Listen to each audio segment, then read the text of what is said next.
Cette horrible histoire commence en février 2017. Daniel Belling et ses deux jeunes enfants sont sur le point de prendre un avion pour rentrer chez eux après une croisière familiale de 11 jours sur le MSC Magnifica.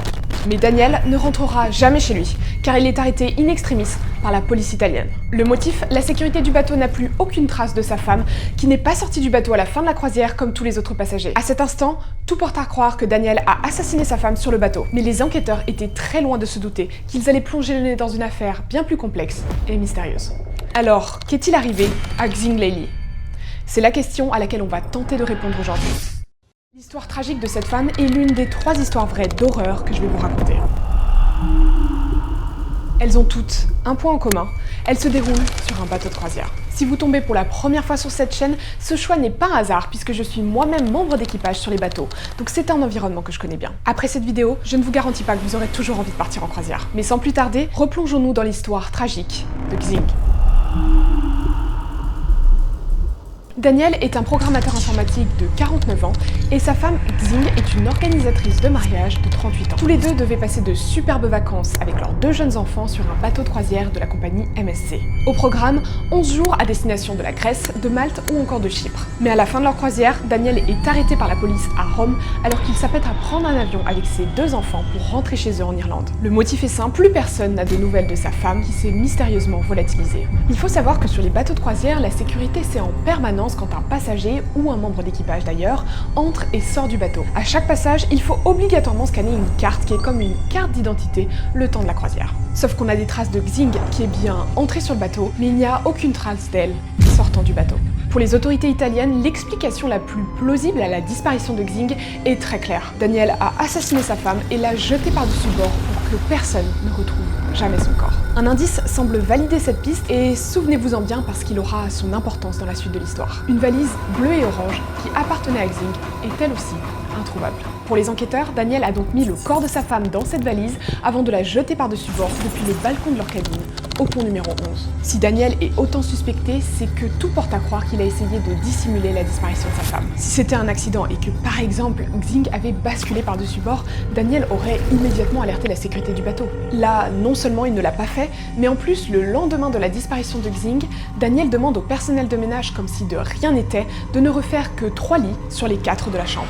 Mais Daniel nie en bloc toutes les accusations retenues contre lui et présente une bonne excuse pour expliquer pourquoi il n'a jamais prévenu la police ou la sécurité du bateau.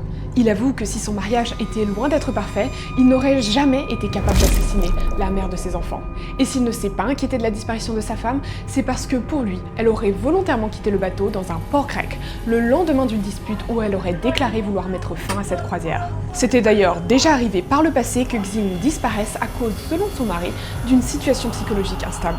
Et plus tard, un psychologue que la mère de famille avait consulté quelques mois avant cette croisière confirme ce mal-être. Xing était fatiguée de ses enfants, de la vie en Irlande, et se sentant comme en prison dans ce pays, elle souhaitait retourner vivre en Chine et laisser ses enfants à Daniel. Pour Daniel, Xing est donc en Chine, d'autant plus qu'il apporte aux enquêteurs de nouvelles preuves pour tenter de prouver son innocence. Sur le téléphone de sa femme, Daniel dévoile aux enquêteurs des messages au contenu explicite qui prouvent que Xing entretenait une liaison avec un homme au numéro irlandais. Daniel est formel. Il a été piégé par son épouse qui s'est enfuie en Chine avec cet homme et il la juge, je cite, assez diabolique pour le laisser pourrir en prison malgré son innocence. Mars 2017, nouveau rebondissement dans l'affaire. Une valise contenant le corps d'une jeune femme est retrouvée sur les côtes de la mer Adriatique. On pense alors enfin avoir résolu cette mystérieuse affaire. Mais quelques jours plus tard, des analyses confirment que ce n'est pas le corps de Xing. D'autant plus que quelques mois plus tard seulement, de nouvelles preuves semblent confirmer l'innocence de Daniel. Xing serait bel et bien vivante. Les enquêteurs découvrent que sa carte bancaire a été utilisée pour payer un péage sur une autoroute irlandaise près de Dublin. Autre élément, les serrures de la maison du couple à Dublin ont été changées alors que Daniel était retenu en prison en Italie. Mais malgré tous leurs efforts, les policiers n'arrivent pas à retrouver la trace de Xing. Que ce soit en Irlande ou en Chine, elle est introuvable. Encore aujourd'hui, cette affaire n'est toujours pas résolue. Qu'est-il arrivé à cette femme? A-t-elle été vraiment assassinée puis jetée par-dessus bord par son mari suite à une violente dispute qui aurait mal tourné? Le problème, c'est que dans la cabine, les enquêteurs n'ont trouvé aucune trace de sang qui aurait pu confirmer l'hypothèse du meurtre. Autre hypothèse, si Xing avait vraiment débarqué de son propre gré, la sécurité du bateau en aurait la trace. Soyons honnêtes, l'explication la plus plausible à une disparition aussi soudaine sur un bateau de croisière truffé de caméras de surveillance, ça reste encore la chute par-dessus bord.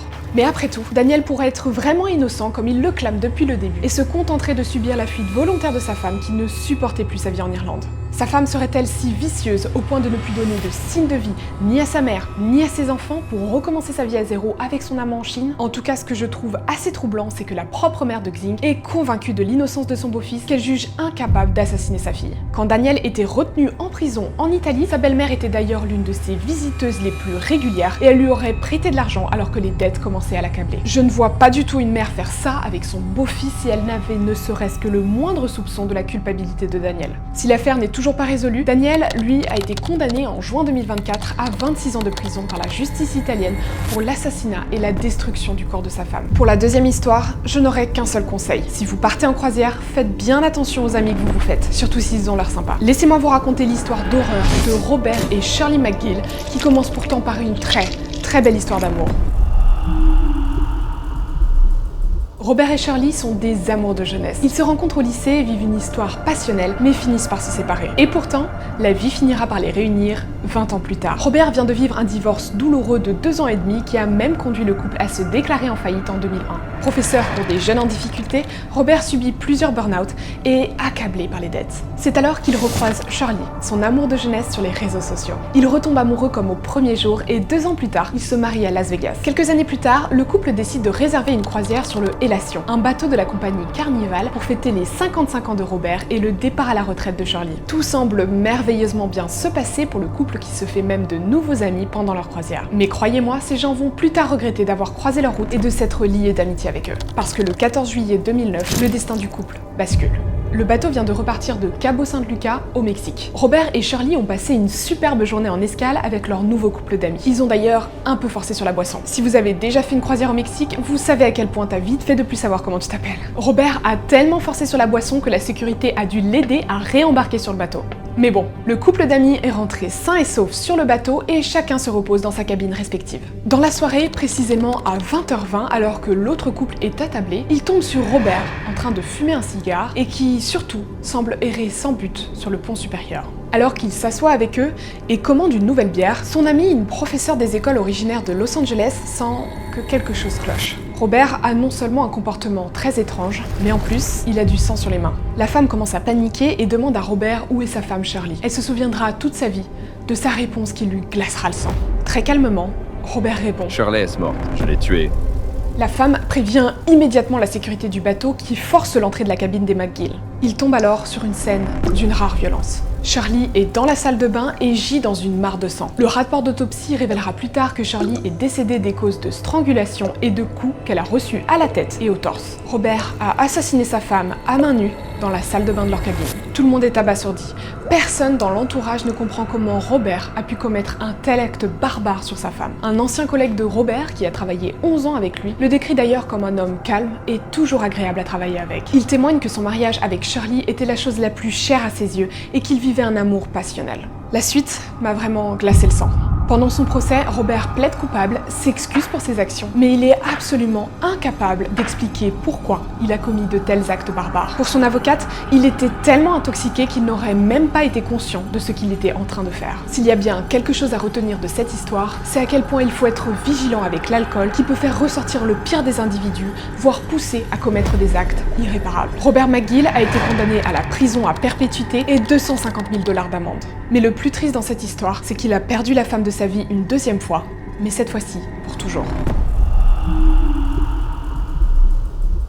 La dernière histoire, vous allez très vite comprendre pourquoi je l'ai choisie. Elle m'a particulièrement touchée puisqu'elle concerne une membre d'équipage, et plus précisément, Suzanne. Elle avait toujours rêvé d'être barman sur un bateau de croisière, donc après avoir acquis suffisamment d'expérience sur la terre ferme, elle arrive à se faire embaucher par Royal Caribbean. Oui, pour ceux qui suivent, c'est la compagnie de croisière pour laquelle je travaille, donc je vous avoue que j'étais pas très bien après avoir plongé mon nez dans cette histoire. Suzanne débute sa première croisière et elle adore son nouveau job. Elle adore voyager, changer de destination tous les jours, et surtout elle avait toujours travaillé dans des petits bars avec beaucoup de clients réguliers. Là, elle a l'occasion de rencontrer beaucoup de personnes puisqu'il y a 4000 nouveaux passagers chaque semaine. Mais malheureusement, elle va vite déchanter et son job de rêve va rapidement se transformer en véritable cauchemar. Ce n'est que la 3e croisière de Suzanne à bord de son bateau qui est en train de faire la traversée transatlantique depuis les États-Unis vers le Portugal et l'Espagne. Exactement l'itinéraire que j'ai fait il y a quelques mois. Et qui dit traversée transatlantique dit plusieurs jours en mer sans possibilité de sortir du bateau, donc les passagers sont nombreux à sortir le soir au bar où Suzanne travaille. C'est là où elle va rencontrer un passager qui allait bouleverser sa vie. Suzanne, elle dit être habituée à ce que les hommes flirtent avec elle. Elle travaille toujours de nuit et malheureusement, avec l'alcool, elle se fait régulièrement interpeller. Les lourdeaux classiques quoi.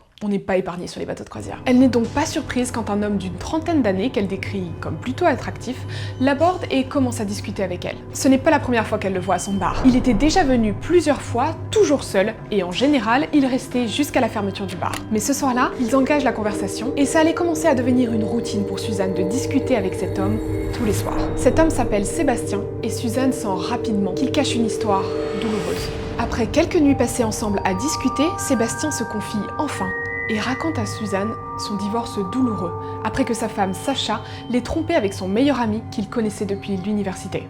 Si Sébastien est venu en croisière, c'est donc dans l'espoir de tourner la page et essayer de faire le deuil de son mariage.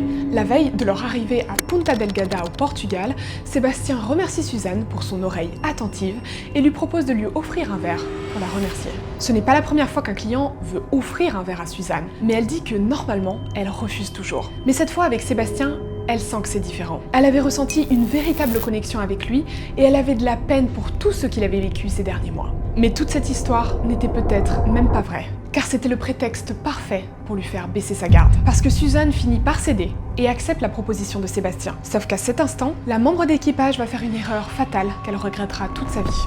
Elle accepte que Sébastien lui prépare lui-même son verre. Elle ne se méfie pas une seule seconde de cet homme avec qui elle pense avoir lié une réelle amitié sincère. Et surtout, elle le pense inoffensif, tellement il semble effondré par son divorce. Sébastien lui tend un verre, mais Suzanne n'oubliera jamais son petit sourire.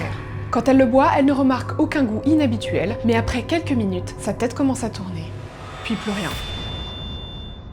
Quand elle rouvre les yeux, Suzanne est terrifiée par ce qu'elle voit. Elle est dans sa cabine de membre d'équipage, attachée à son lit, mais autour d'elle, tout est en désordre, comme si elle s'était fait cambrioler. En inspectant sa chambre, elle découvre que ses bijoux, l'argent liquide qu'elle avait dans sa cabine et même sa valise ne sont plus là. Tout a été volé. Un jour s'est écoulé depuis le verre offert par Sébastien. La sécurité du bateau a été alertée car Suzanne ne s'est pas présentée au travail. Une enquête est immédiatement ouverte et les enquêteurs pensent pouvoir retrouver rapidement Sébastien qui devait toujours être à bord. Sauf que rapidement, les enquêteurs se rendent compte que ça va être plus compliqué qu'anticipé. Sébastien n'a pas réembarqué après l'escale du bateau à Punta Delgada. La compagnie de croisière ne s'est pas alertée plus que ça. Il faut savoir que régulièrement, on a des passagers qui ratent le départ du bateau et la plupart du temps, on ne les attend pas. Suzanne a peu d'espoir qu'on retrouve l'homme qui l'a droguée et volée à son insu, parce qu'elle se dit qu'il a dû réserver la croisière sous une fausse identité. La suite allait pourtant lui donner tort. La police portugaise, saisie de l'affaire, découvre que Sébastien a bel et bien réservé la croisière sous sa vraie identité. Ils ont tout. Son passeport, son adresse, même son numéro de téléphone. Suzanne se dit que justice va pouvoir être rendue. Mais quand la police se rend à son domicile, il s'avère que Sébastien a déménagé avant sa croisière sans laisser de nouvelle adresse. Il a aussi désactivé son numéro de téléphone. Les enquêteurs sont à court de pistes, surtout que Sébastien n'a aucun casier judiciaire. Ses anciens collègues de travail n'ont aucune nouvelle de lui. C'est comme s'il s'était mystérieusement volatilisé. Mais Suzanne, je pense qu'elle aurait préféré qu'il disparaisse, parce que la situation n'allait qu'empirer. De retour sur la terre ferme, Suzanne décide de prendre son temps avant de débuter un nouveau contrat sur un bateau de croisière. Elle est traumatisée par l'expérience qu'elle a vécue et elle a besoin de temps pour se reconstruire. Mais malheureusement, son cauchemar n'allait faire qu'empirer. Un jour, elle reçoit chez elle une enveloppe blanche. À l'intérieur, il y a une photo d'elle sortant de sa voiture, juste devant sa maison. Une semaine après, elle reçoit une nouvelle enveloppe avec une nouvelle photo d'elle, cette fois en train de faire ses courses dans un supermarché. Suzanne est terrifiée et prévient la police. Mais elle continue de recevoir de nouvelles enveloppes avec de nouvelles photos. Elle a peur de sortir de chez elle et elle se sent constamment épiée. Mais dans le même temps, la police ne retrouve pas la trace de Sébastien. Si bien qu'un jour, elle décide de déménager. Heureusement, son déménagement mettra fin à son harcèlement et elle ne sera plus jamais embêtée par cet homme. Mais les traumatismes, eux, sont bien présents et Suzanne a décidé qu'elle ne travaillerait plus jamais en tant que membre d'équipage sur un bateau de croisière, alors que c'était son rêve. Ainsi s'achève la 3e histoire vraie de cette vidéo. J'espère que je vous ai pas trop plombé votre soirée et que vous n'annulerez pas votre prochaine croisière. C'est le premier Halloween de cette chaîne et je voulais vraiment vous proposer ce format de vidéo un peu différent d'habitude. J'espère que ça vous a plu et si tu veux regarder un contenu pour te remonter le moral, t'as juste à cliquer sur cette vidéo. Allez, ciao!